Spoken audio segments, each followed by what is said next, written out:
Assalamualaikum warahmatullahi wabarakatuh. Al-Fatihah ila Sayyidina wa Habibina wa Syafi'ina wa Qurrati A'yunina Maulana Muhammadin sallallahu alaihi wasallam, summa ila rahabaihi wa ikhwanihi minal anbiya'i wal mursalin wa ali kulli minhum was sahabati ajma'in, summa ila rahjami sadatina al-alawiyyin wal a'immatil mujtahidin wal ulama'il 'amilin wa sufiyatil muhaqqiqin aina makan wa halat arwahu min masyariqil ardi ila magharibiha. ونخص خصوصا إلى روح الأستاذ الأعظم الفقيه المقدم محمد بن علي بعلوي أصول وفروعه، ثم إلى روح السيد علي والغير سيد علي صاحب الدار سيد محمد مولى الدولة سيد عبد الرحمن سقف أولاده، خصوصا شيخ أبي بكر السكران شمر مخضر وإخواني ما، ثم إلى حبيب عبد الله بن أبي بكر عيدروس بكر بن عبد الله عيدروس حبيب شيخ بن عبد الله عيدروس حبيب بزن بن عبد الله عيدروس حبيب علي بن عبد الله عيدروس، ثم إلى الشيخ علي بن أبي بكر سهل حبيب عبد الرحمن سهل حبيب أحمد بن عبد الرحمن سهل، ثم إلى شيخ بكر بن سالم والحبيب حسين بن شيخ بكر بن سالم أولاده، ثم إلى شمر با مخرم شمر با جمع عبد الرحمن الأخضر وشفر باغس وشيخ علي با مروان شيخ أحمد بن يحيى وشيخ أحمد فجاهنا وجاهز بن أبي الحسن حبيب عبد الرحمن مولى عرش ثم الحبيب عمر بن عبد الرحمن وسلم بن عبد الله حسن بن مرحب سالم بن مرحب أكل بن مر بن عبد الرحمن والحبيب عبد الله بن الحدد وولد الحسن بن عبد الحدد والحبيب أحمد بن حسن الحدد والحبيب أحمد بن زيد الحبيب شون جعفر بن أحمد بن زيد الحبيب أحمد بن عمر الهند والحبيب أحمد بن عمر بن زيد بن سمت والحبيب محمد بن زيد بن سمت والحبيب أحمد بن حسن عطوس والحبيب علي بن حسن عطوس والحبيب بكر بن عبد بن طالب عبد الحبيب صالح بن عبد الحبيب حسن بن صالح البحر والحبيب عبد الله بن سن بن طاهر والحبيب طاهر بن سن والحبيب عبد الله بن مر بن يحيى والحبيب عثمان بن يحيى والحبيب عبد الرحمن بن الفقيه والحبيب عبد الله بن الفقيه والحبيب عندوس بن عمر الحبيب سلام بن محمد الحبيب سلام بن محمد الحبيب سلام الحبيب عبد الرحمن وشن الحبيب عبد الله بن مرشاد الحبيب سالم الحبيب حسن الحبيب أحمد بكر بن عبد الله بن مرشاد ثم الحبيب علي بن الحبيب محمد بن علي بن الحبيب عبد الله بن محمد بن علي بن شاب ثم الحبيب علي بن عبد الرحمن الحبيب شن علي بن سنات الحبيب عبد الله بن سعد الحبيب حسين بن عكنة الحبيب محمد بن أحمد المحضر والحبيب مصطفى بن أحمد المحضر الحبيب محمد بن إدريس الحبيب شن الحبيب بكر بن محمد سكب الحبيب عبد الحمد سكب الحبيب صالح بن محسن الحامد وأصولهم وفروعهم وتلاميذهم على سلسلتهم المنتسبين إلى من آخر أنسهم من مشايخنا في مشايخنا برحمة وغفرة ويعلي درجاتهم الجنة ويدعى بركاتهم وأسرارهم وأنوارهم وعلومهم في الدين والدنيا والآخرة على هذه النية ولكل نية صالحة وإلى حضرة الحبيب سيدنا محمد صلى الله عليه وسلم. سر الفاتحة. أعوذ بالله من الشيطان الرجيم. بسم الله الرحمن الرحيم. الحمد لله رب العالمين الرحمن الرحيم مالك يوم الدين إياك نعبد وإياك نستعين اهدنا الصراط المستقيم صراط الذين أنعمت عليهم غير المغضوب عليهم ولا الضالين آمين. Bismillahirrahmanirrahim. Alhamdulillahi rabbil alamin. Wassalatu wassalamu ala ashrafil anbiya'i wal mursalin Sayyidina Muhammadin wa ala alihi wa sahbihi ajma'in. Rabbi syrah li sadri wa yassir li amri wahlul 'uqdatam min lisani yafqahu qawli. Rabbi zidna ilman nafi'a warzuqna fahman thaqiba. Allahumma anfa'na bima 'allamtana wa 'allimna alladhi yanfa'una. Subhanaka la ilma lana illa ma 'allamtana innaka antal alimul hakim. Wala haula wala quwata illa billahil aliyil azim. Amma ba'd. Qala al-muallif rahimahullah ta'ala wa nafa'ana bihi wa bibarakati ulumihi fid dharain amin. Allahumma salli afdhala salatin wa akmalaha wa adwamaha wa ashmalaha ala sayyidina Muhammadin abdika alladhi khassastahu bisiyadatil 'ammah fahuwa sayyidul 'alamin 'alal itlaq wa rasuluh alladhi ba'athahu bi ahsanis syama'il wa awdahid dalail yutammima makarimal akhlaq. Setelah Syekh Yusuf membuka kitabnya dengan bismillah alhamdulillah syahadat, beliau tak lupa untuk bersolawat kepada Rasulullah Sallallahu Alaihi Wasallam. Beliau menggunakan sigat insya, maka fil amar, maka jumlah ismiyah dulu. Allahumma, ya Allah. Asalnya Allahumma, ya Allah. Gitu. Karena nida itu salah satu ciri isim. Gitu. Allahumma salli afdhala salatin. Jadi menggunakan jumlah ismiyah. Jumlah ismiyah itu faedahnya istimrar wad dawam. Faedahnya jumlah ismiyah itu as-thubut wad dawam, selama-lama, terus menerus. gak terikat zaman. Jadi sholawatnya tidak terikat oleh zaman.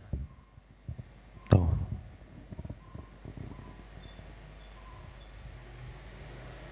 Menggunakan lafaz Allahumma. Ini namanya tawajjuh lil matlub. Kita berharap kepada Allah. Kita memanggil, menyeru, bermaksud bagi yang dituntut. Dan wa talabun li husulil marghub. Ini menuntut bagi hasilnya sesuatu yang diinginkan. Ketika bilang Allahumma, maknanya ya Allah. Bitawassul bil ismil a'zam. Tawassul menggunakan isim a'zam. Isim a'zamnya mana? Lafaz jalalah. Isim a'zam itu alladzi idza du'iya bihi ajaba wa idza su'ila bihi a'ta. Isim a'zam bila kita berdoa menggunakan ismul a'zam maka dijabah. Makanya menggunakan Allahumma. Bila kita minta atau diminta menggunakan ismul a'zam maka Allah memberi kalau Allah diminta. Jadi kalau kita mau berdoa sebaiknya kita menggunakan lafaz Allahumma. Ya Allah begitu. Maka ismul a'zam. Dah.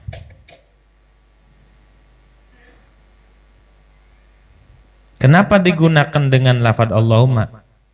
Walu fidha bihi bisighatin hudzifa fiha ya. Kenapa enggak ya Allah? Makanya Allahumma dibuang ya nidanya yang mengandung wujud bainunan nafsaniyah. Kalau pakai ya ada jeda, benar nggak? Ya sama lafaz jalalah. Tapi kalau pakai Allahumma langsung Allahumma. Ketika dibuang nggak ada penghalang, nggak usah pakai ya, langsung Allahumma.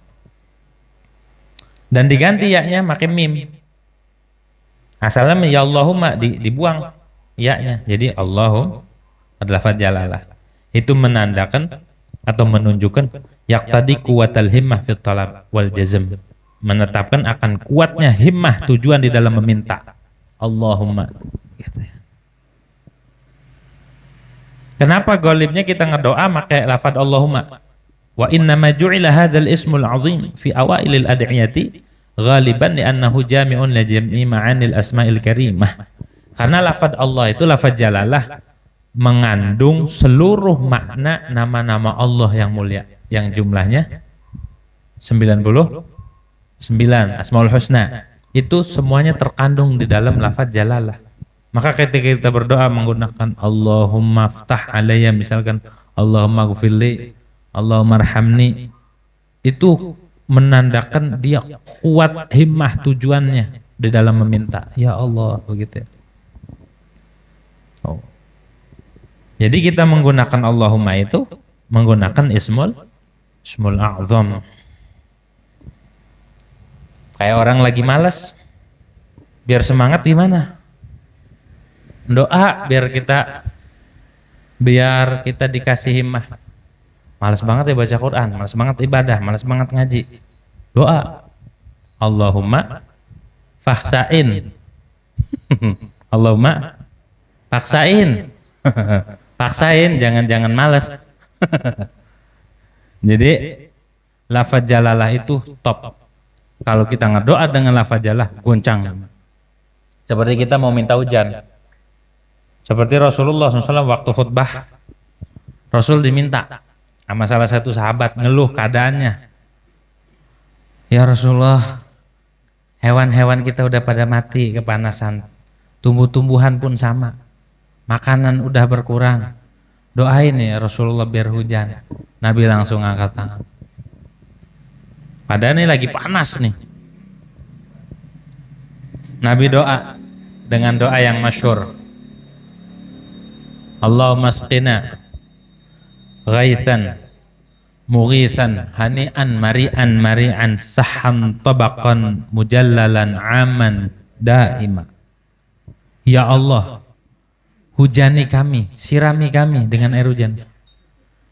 Ghaithan mughithan, dengan hujan yang lebat.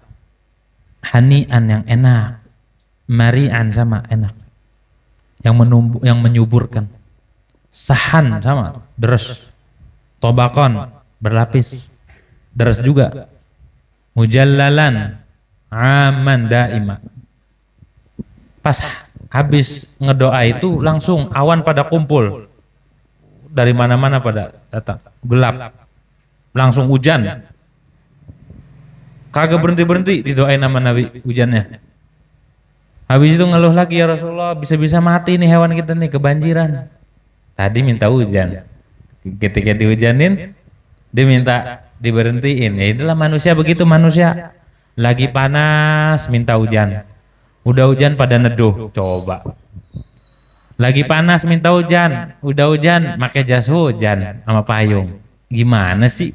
Tadi minta turun hujan, giliran diturunin pakai payung. Ya itulah manusia, dikasih begini dia begitu. Sifatnya manusia begitu emang. Khuliqa halu'a. Emang keluh kesah mulu manusia mah. Dikasih panas minta hujan, dikasih hujan ngeluh, hujan mulu, jemuran kagak kering-kering. Hujan mulu jadi kerja susah nih. Tuh kan? Hujan mulu jadi banjir. Ya itulah manusia. Ngadu ke Rasulullah, didoain lagi, Allahumma hawalaina wa la alaina. Ya Allah, singkirkan nih hujan di sekitar kami. La alaina, tidak mudarat atas kami. Itu awan kebelah, ada matahari lagi. Keren enggak Rasulullah? Tuh. Itu doa istisqa di Hadramaut di Tarim setiap Jumat dibaca, walaupun enggak musim hujan, walaupun musim kemarau, walaupun musim ini dibaca terus sama khatib. Sunnah ketika khutbah ngedoakan dengan doa yang pernah dibaca Nabi ketika khutbah, itu doa istisqa. Allahumma asqina ghaithan mughithan hani'an mari'an sahan tabaqan mujallalan aman daima. Udah minimal segitu dibaca kalau jadi khatib. Walaupun tidak hujan secara hissi, minimal hujan ma'nawi, hujan rahmat yang turun karena dia berupaya mengikut apa yang dibaca Rasulullah SAW waktu khutbah. Gitu. Ini khatib kok doanya itu aja. Orang hafal doa ya? Bukan orang hafal doa, dia ngikutin sunnah Nabi Muhammad SAW. Begitu tuh doa. Selain itu baru selipin doa yang mura'atan lil hal, sesuai keadaan. Kondisi ekonomi lagi nih, doain. Kondisi pemerintahnya lagi carut marut, doain. Allahumma aslihir ra'i war ra'iyah. Begitu tuh ya. Tuh ngikutin Nabi Muhammad SAW. Maka lafaz Allahumma cepet. Allahumma salli, ya Allah, limpahkan sholawat. Sholli itu fil amar dari sholla yusolli sholatan, sholla yusolli tasliyatan, wa sholatan fahuwa musallin wa dhaka musallan. Sholli la tusolli, musallan musallan. Maknanya semoga engkau bersolawat. Bukan semoga, kalau semoga doa ya. Limpahkan solawat ya Allah. Solawat itu, atau solah bahasa Arabnya, bahasa kitanya solawat. Bahasa Arab solah. Solawat itu maknanya ada 3, karena solawat itu dikatakan lafaz mushtarak. Apa itu lafaz mushtarak? Lafaz mushtarak itu makana lafzuhu wahidan wa ma'nahu muta'addidan. Lafadznya atu, maknanya banyak. Itu namanya lafaz mushtarak. Lafadznya mah satu, as-shalah, tapi maknanya banyak. Maknanya banyak dan semuanya makna hakikat. Itu namanya lafaz mushtarak. Shalah. Makna pertama, sholawat jika dihubungkan dengan Allah, as-sholatu minallah ar-rahmah al-maqruna bit-ta'zim. Kalau sholawat itu datangnya dari Allah, minta, ya Allah semoga engkau bersolawat. Sholawat dari Allah maknanya rahmat atau kasih sayang yang dibarengi dengan penghormatan azim. Begitu ya. Itu sholawat daripada Allah Subhanahu wa taala. Nah, Kalau sholawat itu dari malaikat, maknanya istighfar. Mananya? Istighfar. Kalau sholawat itu dari orang mukmin atau dari makhluk, maka maknanya ad-du'a. Jadi sholawat itu kalau dari Allah maknanya rahmat. Sama aja kita, ya Allah sayangilah Nabi Muhammad. Udah Nabi Muhammad itu disayangi sama Allah, disolawatin sama makhluk sejagat raya plus malaikat-malaikatnya bersolawat. Jadi Nabi mah kemuliaannya tak terhingga. Didoain terus. Andai enggak didoain aja, Nabi mah kemuliaannya enggak terhingga, enggak tercapai, enggak tergapai oleh siapapun. Ketinggian makom Rasulullah SAW. Ditambah seluruh umat dari zaman Nabi Adam sampai akhir zaman semua bersolawat kepada Rasulullah SAW. Setiap hari, setiap detik, nggak pernah berhenti solawat kepada Rasulullah itu. Setiap hari itu solawat, setiap detik malah nggak pernah putus. Di mana-mana orang bersolawat kepada Nabi Muhammad Sallallahu Alaihi Wasallam. Beruntung orang yang memperbanyak solawat, terlebih di hatinya tertanam musyahadah dan mahabbah kepada Rasulullah. Tanamkan tuh mahabbah, solawat penting, mahabbah penting. Kenapa? Karena ketika orang melaksanakan perintah Allah Subhanahu Wa Taala dengan mahabbah, dengan didasari rasa cinta, sama orang yang biasa-biasa aja, beda.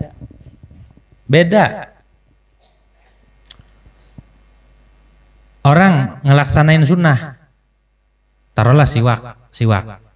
Kalau dia cuma dengar karena siwak itu sunnah, ada ilmunya. Yang satu ngamalin siwak karena ada rasa cinta sama Rasulullah. Tentu ngamalinnya beda. Contoh sederhananya, analoginya gini. Ada orang demen ceritanya. Ada yang ditaksir dah. Siapa? Namanya misal Hindun. Hindun ini primadona. Misal Hindun. Wah, Hindun di kampung geger. Ada cewek namanya Hindun. Ada satu laki-laki demen nama Hindun. Nyimpan rasa dia sama Hindun. Dia dengar, dia lihat, oh Hindun itu yang namanya Hindun. Dilihat lewat. Itu setiap pagi jam 5 habis sholat subuh, dia nongkrong di pintu, di gerbang. Tujuannya cuma mau ngeliat Hindun doang. Kenapa dia rela nongkrong di gerbang? Karena ada rasa sama Hindun. Jadi inisiatifnya beda. Tiba-tiba berpapasan sama Hindun. Hindun ketemu, seneng gak di hati? Seneng ya? Kata Hindun, ada kesempatan misal ada acara lah, acara ulang tahun atau acara reuni atau acara apa gitu ketemu. Berhubung ini laki-laki nyimpen rasa sama Hindun, tiba-tiba Hindunnya Pak, Bang, itu lagi megang gelas juga gemeteran. Bener nggak?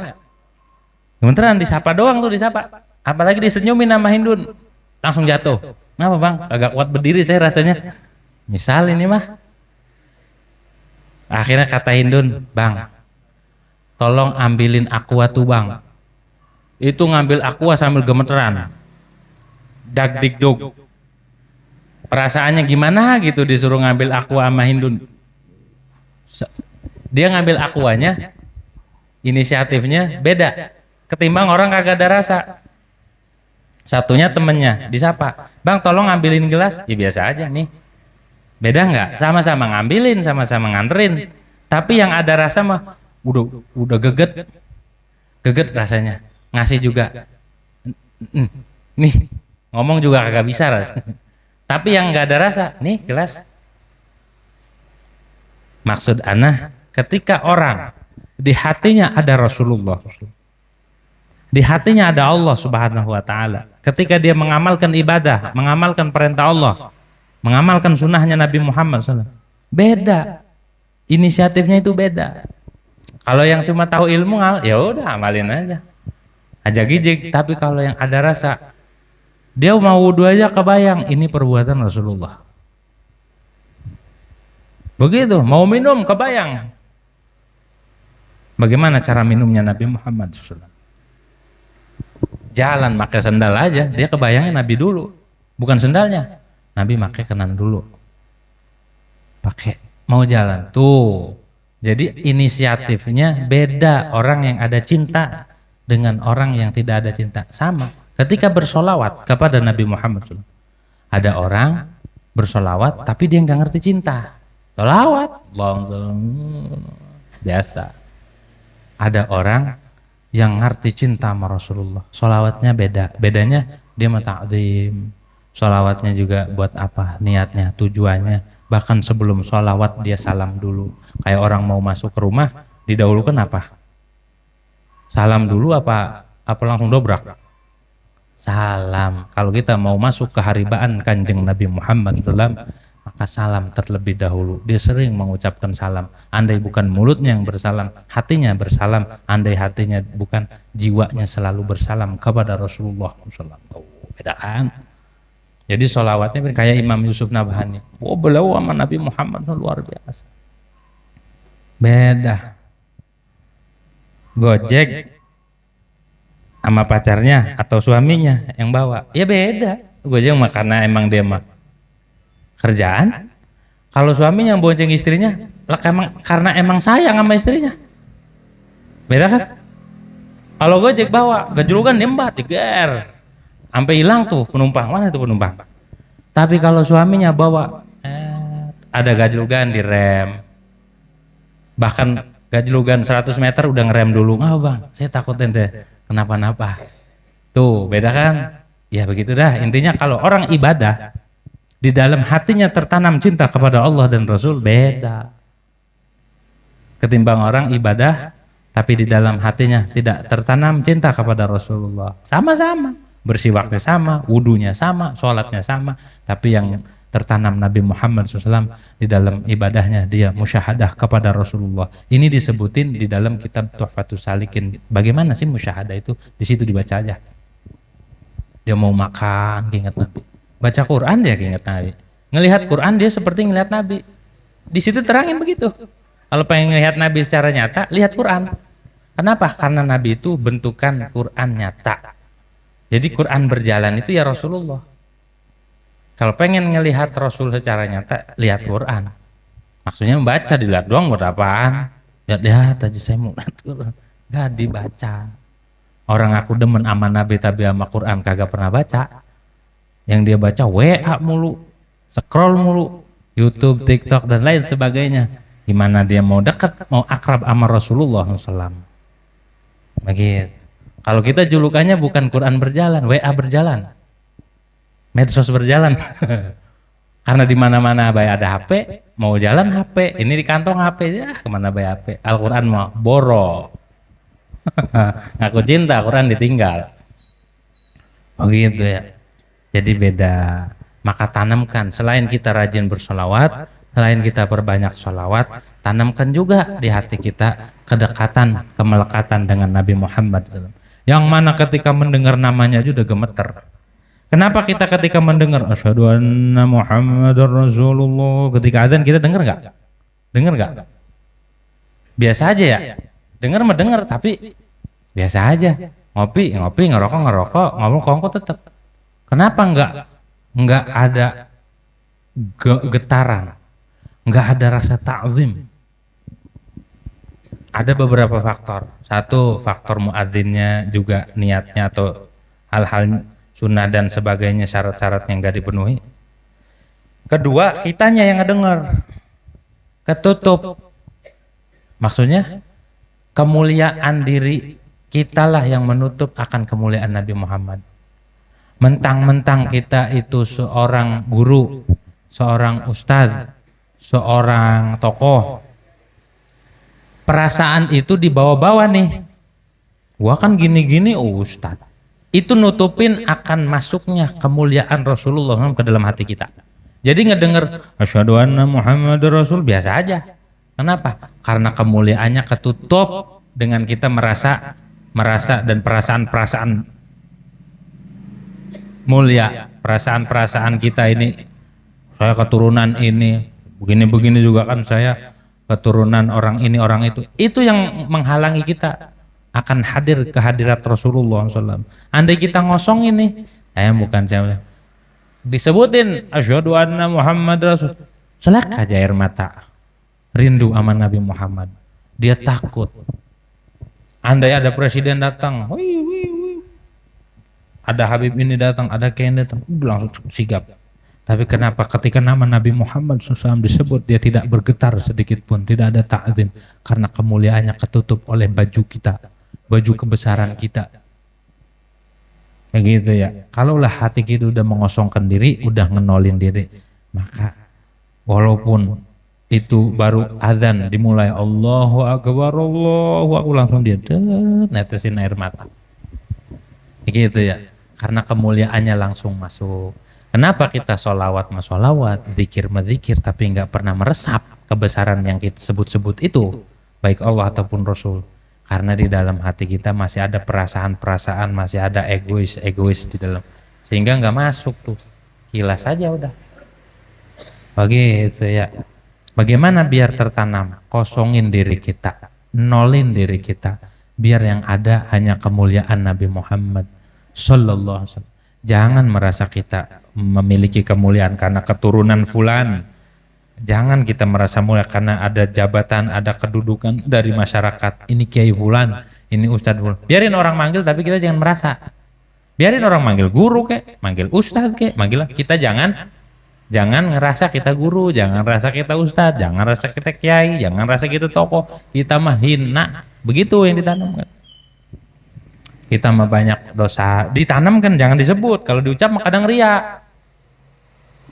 Giliran sendiri nggak ngomong, giliran ngumpul sini dah. Gua banyak dosa banget, itu ria. Itu bukan tawadu, itu ria namanya. Biar dikata tawadu. Orang tawadu nggak usah disebutin. Nggak usah ditunjukin, nggak usah ditampakin, nggak usah pengen dinilai dia tawadu. Jangan ini mah lagi sendiri menganggap pas gini, ngumpul nongkrong, gua banyak dosa banget, gua banyak salah. Ngapa ini bocah? Kesurupan. Jadi tawadu nggak boleh diaku, sifat-sifat baik kagak boleh diaku. Udah biasa aja. Biar hati kita ketika disebut atau ketika mengucapkan assalamualaikum ayyuhan nabiyyu wa rahmatullahi wa barakatuh, meresap tuhnya saja di hati. Karena memang di hati kita nol. Yang ada hanya kemuliaan Allah dan Rasul. Begitu. Kalau hati kita penuh dengan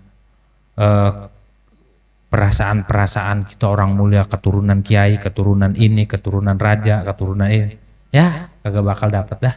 Mau ngajinya 7 lapis langit juga nggak bakal dapat. Tapi kalau orang ngenolin diri walaupun ngajinya di pojokan, dia dapat. Begitu. Nah, itulah kenapa kita harus bersolawat. Kenapa kita harus bersolawat kepada Rasulullah SAW? Biar ada hubungan, biar ada ta'aluk hati kita dengan Rasulullah. Pelan-pelan tuh ya.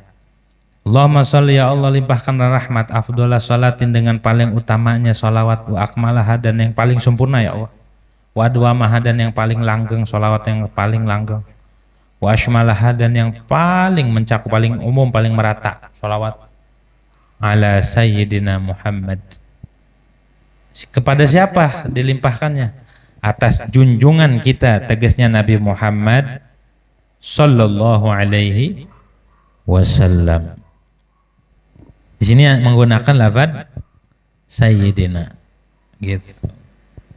Emang boleh menggunakan lafaz sayyidina? Boleh. As-sahihu jawazul ityani bilafzi sayyid wal maula. Menurut qaul sahih boleh menggunakan lafaz sayyid dan maula, sayyidina, maulana, itu boleh.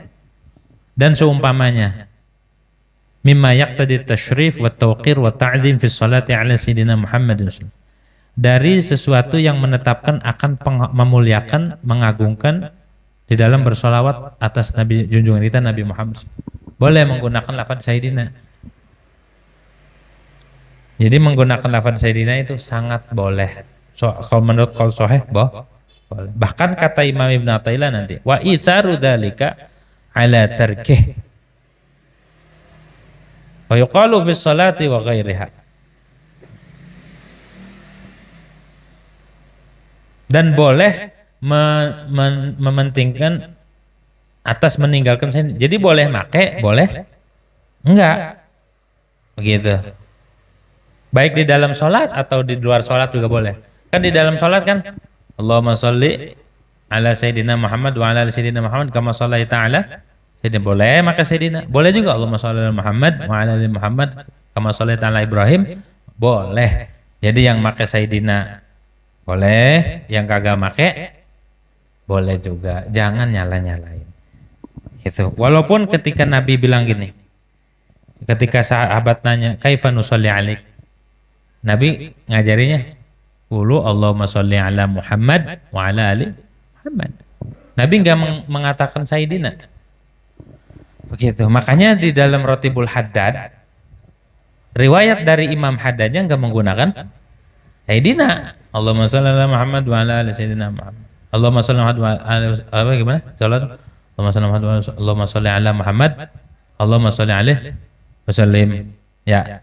Tapi di wirdul latif make. Di ratib enggak. Kenapa enggak? Karena nabinya waktu meriwayatkan atau mengajarkan sholawat kepada sahabat bilangnya Allahumma sholli ala Muhammad itu. Jadi ngikutin riwayat. Yang pakai sayyidina enggak usah disalahin. Karena bentuk penghormatan kita kepada Rasulullah. Mana dalilnya? Wa qala sahibu Miftahil Falah. Berkata oleh pengarang kitab Miftahul Falah, ini catatan. Siapa beliau? Imam Ibnu Athaillah As-Sakandari. Beliau punya kitab namanya Miftahul Falah. Apa beliau katakan? Wa iyyaka an tatruka lafdhas siyadah.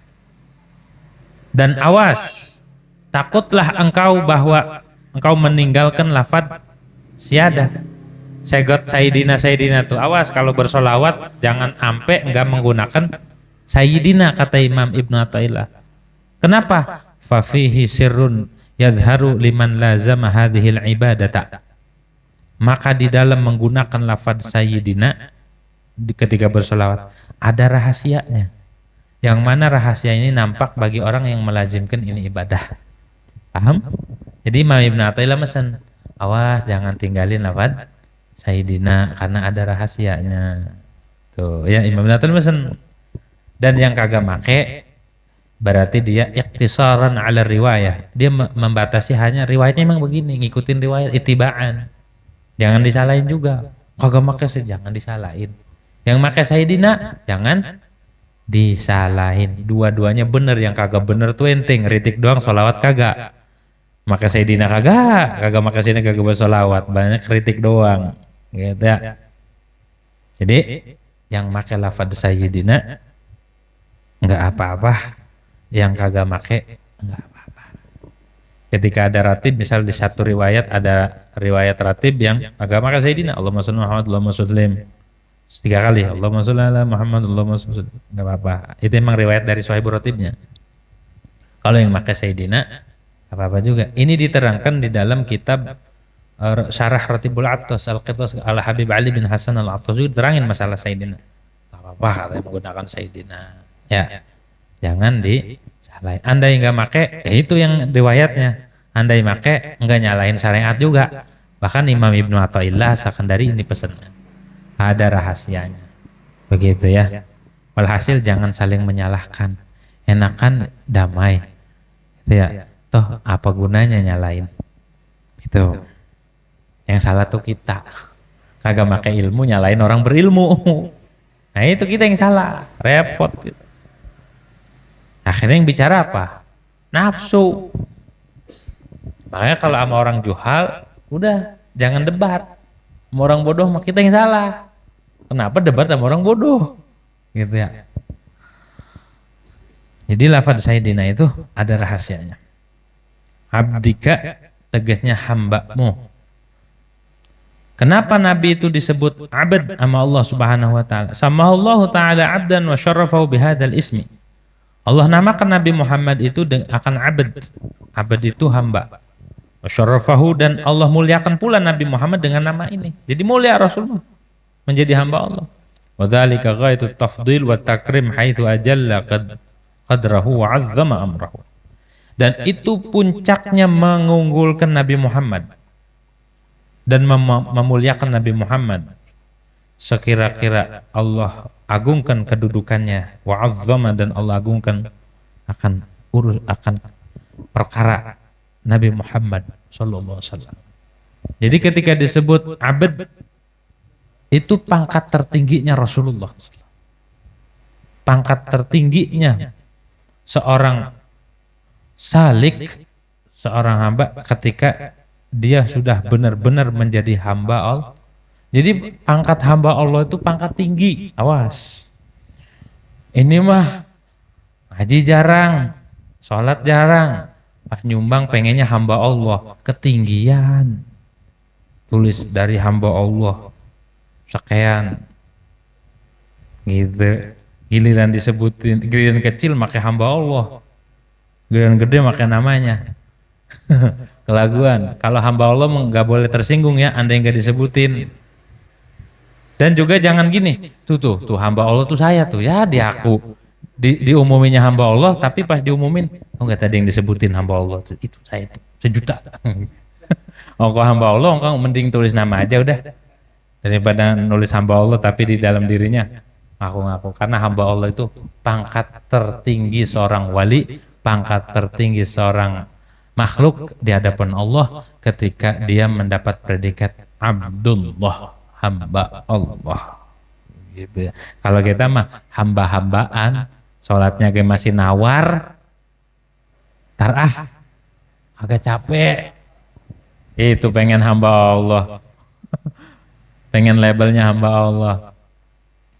Baca Quran jarang, sedekah jarang, sholat witir kagak, duha kagak, ngakunya hamba Allah. Palsu penghambaanmu. Gitu ya. Penghambaan kita palsu. Hamba Allah nggak ada yang tersinggung. Ini mau di ini sedikit masih kesinggung, kagak disapa masih merengut, bilang hamba Allah. Hamba Allah nggak ada rasa, udah nggak ada merasa mulia, merasanya hina terus di hadapan Allah. Baru berpredikat. Yang namanya hamba Allah mah diludahin, direndahin, dia kagak tersinggung, kagak marah. Gitu. Kita mau kecipratan air aja, dikejar-kejar. Begitu ngakunya hamba Allah. Malu kagak? Malu. Kita itu masih baperan, masih gini gitu. Nggak layak kita berpredikat hamba. Kita mah masih makhluk, kita mah belum layak dikatakan kategori hamba. Masih ngelawan, masih ngelunjak. Kalau hamba Allah mah patuh aturan Allah di dalam rumah tangga. Suami ada hak, istri ada hak. Ketika hak-haknya dijalankan baru hamba Allah. Gitu. Kata suaminya, "Neng bikinin kopi." Dilayanin dengan muasyarah bil ma'ruf. Itu baru hamba Allah. Neng bikin kopi, kopinya dibanting sampai kaget suaminya. Hamba Allah, katanya aku ya. Gitu ya. Begitu pula sang suami pun harus bersikap baik kepada dia. Kalau sang suami masih ngebentak-bentak istri sampai istrinya pingsan, kagak pernah lembut, kagak pernah sayang, kagak peduli, kagak santun sama istrinya, jangan ngaku hamba Allah. Walaupun predikatnya di masyarakat dia tokoh, sama bininya kasar, sama bininya galak, sama bininya ngebentak-bentak, gitu ya, sama bininya mukul. Hamba palsu itu mah dia masih makhluk, begitu. Kalau hamba Allah mah semua perintah Allah yang berkaitan dengan rumah tangga dijaga. Ini mah makan kurang pete doang, sambal ada, nasi ada, lauk ada. Petenya mana? Gak beli apa di pasar? Ngamuk-ngamuk, dipecahin piringnya. Nggak ada pete katanya, nggak ada lalaban. Begitu hamba Allah. Gak boleh gitu ya. Saling menjaga perasaan. terlebih sama seorang istri. Seorang suami itu, seorang laki-laki kepada perempuan harus menjaga perasaan. Karena kata Nabi, istausu bin nisa'i khairan. Ay utlubul wasiyah min anfusikum. Mintalah wasiat, tanyakan ke diri kalian, ke perasaan kalian. Pokoknya kalau ama perempuan mah, pakai perasaan. Jaga hatinya, jangan dibentak, jangan dilukai, jangan disakiti. Kenapa? Karena perempuan itu bisa memaafkan tapi sulit melupakan. Coba kalau ada perkara diungkit-ungkit nanti. Kenapa begitu? Karena kata Nabi, khuliqat imra'atun min dila'. Perempuan itu tercipta dari tulang rusuk. Wa inna a'waja ma fid dila' a'lahu. Wa inna a'waja ma fid dila' a'lahu. Dan yang paling bengkok tulang rusuk ini yang paling atas kata Nabi.